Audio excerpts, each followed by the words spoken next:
Tariffs లేకపోతే trade, bilateral trade ఇవన్నీ పక్కన పెడితే మన వాళ్ళు అక్కడ దాదాపు 54 లక్షల మంది ఇండియన్స్ అమెరికాలో ఉంటున్నారు. ఇందులో ఇప్పుడు 54 లక్షల మందిలో చాలా మంది అక్కడే సెటిల్ అయిపోయారు. వాళ్ళకి గ్రీన్ కార్డులు ఉన్నాయి, కొంతమందికి అమెరికన్ పౌరసత్వం ఉంది, వాళ్ళకి ఇబ్బంది లేదు. ఇప్పుడు ఇబ్బంది ప్రధానంగా 2 రకాల వాళ్ళకి ఇబ్బంది ఉంది. ఒకటి అనాథరైజ్డ్గా అక్కడ ఉంటున్నారు, వాళ్ళనే ఇల్లీగల్ ఇమిగ్రెంట్స్ అంటున్నారు. అంటే అక్కడ ఉండడానికి ఎటువంటి పత్రాలు కానీ ఏమీ లేకుండా ఏదో ఒక పేరుతో H1B వీసా పేరుతో వెళ్ళి అక్కడ వీసా అయిపోయినా గడువు అయిపోయినా అక్కడే ఉండిపోవడం, లేదు స్టూడెంట్ వీసా మీద వెళ్ళి గడువు అయిపోయినా అక్కడే ఉండిపోవడం, రకరకాల పద్ధతులు అక్కడికి వెళ్ళిపోతున్నారు. టూరిస్ట్ వీసాలతో అక్కడ అనాథరైజ్డ్గా ఉండిపోతున్నారు. ఆ ఉండిపోవడానికి కారణం ఏంటంటే అమెరికన్ ఎకనామిక్ కూడా చీప్ లేబర్ అవసరం. ఎందుకంటే ఇప్పుడు మన వాళ్ళు అక్కడ పనిచేస్తే గంటకి $5 నుంచి $10 మన వాళ్ళకి ఇస్తే సరిపోతుంది. అదే అమెరికన్స్ అనుకోండి $20 నుంచి $30 గంటకి ఇవ్వాలి, తర్వాత ఇన్సూరెన్స్ బెనిఫిట్స్ ఇట్లా వాళ్ళకి చాలా ఉంటాయి. అందుకని వాళ్ళు ఏం చేస్తున్నారు, అక్కడ ఉన్న షాపులు కావచ్చు, రెస్టారెంట్లు కావచ్చు, తర్వాత షాపింగ్ మాల్స్ కావచ్చు, వీళ్ళందరూ కూడా చీప్ లేబర్ కాబట్టి వీళ్ళని పెట్టుకుంటారు. రెండోది అమెరికన్స్ కంటే కూడా వీళ్ళు ఎక్కువగా హార్డ్ వర్క్ చేస్తారు, సిన్సియర్గా పనిచేస్తారు, ఇవన్నీ ఉంటాయి.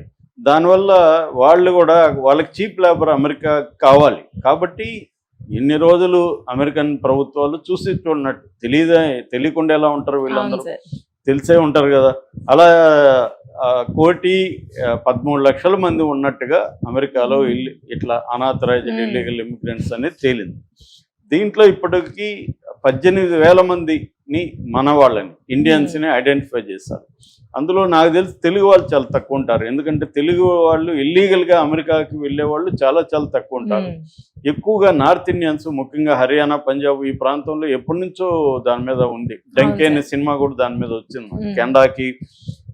కెనడా నుంచి అమెరికాకి, ఇటు లాటిన్ అమెరికా దేశాల నుంచి బార్డర్ దేశాలు ఉంటాయి, అక్కడ నుంచి పంపించేస్తారు అన్నమాట. దీనికి ఏజెన్సీలు అన్నీ ఉంటాయి. అమెరికన్ అక్కడ బార్డర్ సెక్యూరిటీ వీళ్ళంతా కూడా కుమ్మక్కై ఉంటారు. దీని మీద అనేక సినిమాలు కూడా వచ్చాయి, మనకి డాక్యుమెంటరీస్ వచ్చాయి ఎలా వెళ్తారో. ఆ మధ్య కూడా ఫ్లైట్ ఒకటి అక్కడ ఫ్రాన్స్లో పట్టుకున్నారు. అందులో 300 మంది మన ఇండియన్స్ ఉన్నారు ఇల్లీగల్గా వెళ్తూ.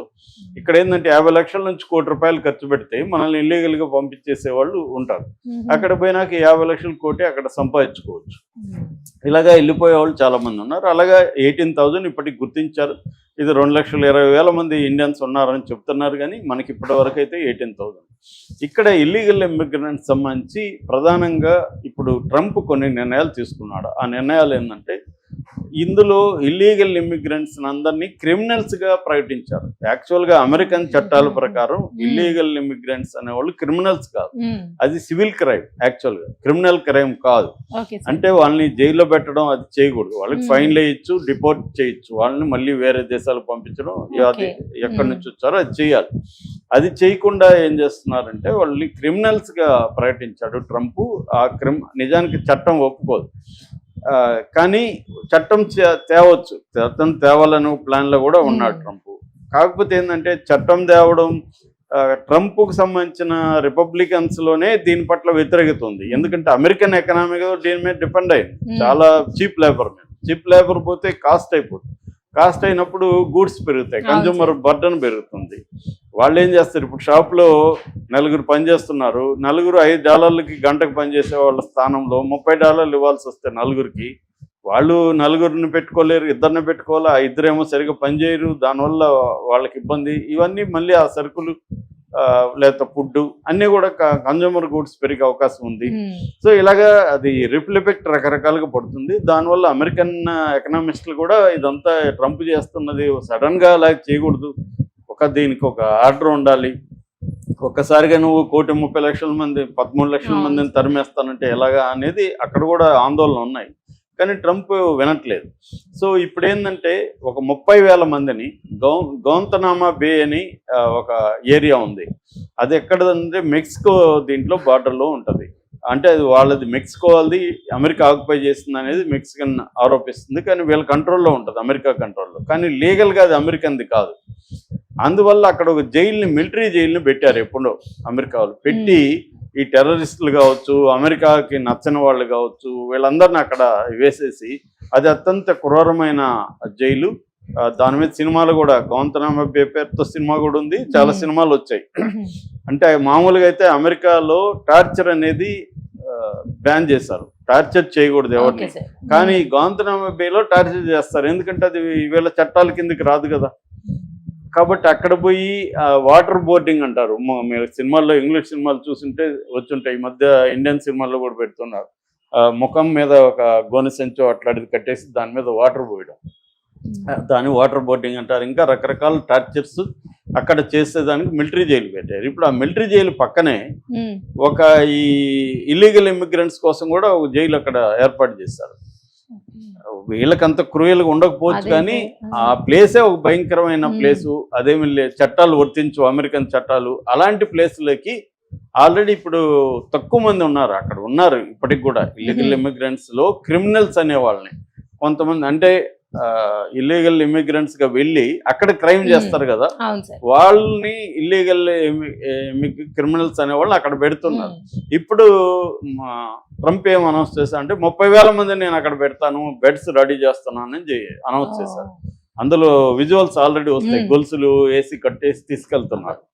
అది మరి ఎన్ని రోజులు పెడతారా ఆడ, అది ఏమన్నా పనిష్ చేస్తారా, అది పనిష్మెంటా? పనిష్మెంట్ అయితే మెయిన్ ల్యాండ్ అమెరికాలో ఎందుకు పెట్టట్లేదు, అక్కడ చట్టాలు వర్తించట్లేదు. దీని మీద ఇంటర్నేషనల్ సమాజం కూడా చాలా తీవ్ర వ్యతిరేకత వస్తుంది.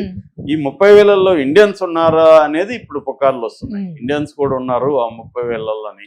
కానీ మరి మన వాళ్ళు వస్తాయి అంటే ఈ మధ్య కూడా తెలుగు వాళ్ళు కూడా కొన్ని క్రైమ్స్ లో అక్కడ దొరికారు.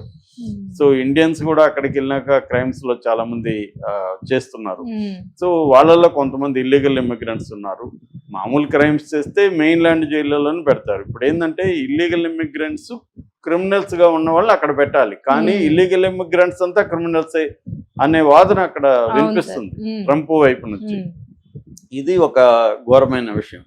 రెండోది, వీసాలకు సంబంధించి కూడా కొన్ని చట్టాలని తీసుకురాబోతున్నారు. దాని మీద కూడా అక్కడ హౌస్ కమిటీ అంటారు, హౌస్ కమిటీ సమావేశంలో ముఖ్యంగా జెసికా నావిడ దీన్ని ప్రవేశపెట్టింది. అదేంటంటే H1B వీసాలు.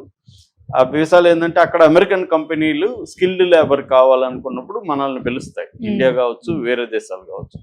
ఇలాంటి వాళ్ళకి H1B వీసాలు 3 ఏళ్ళ పాటు ఉంది, దాన్ని ఇంకొక 3 ఏళ్ళు పెంచుకోవచ్చు మామూలుగా.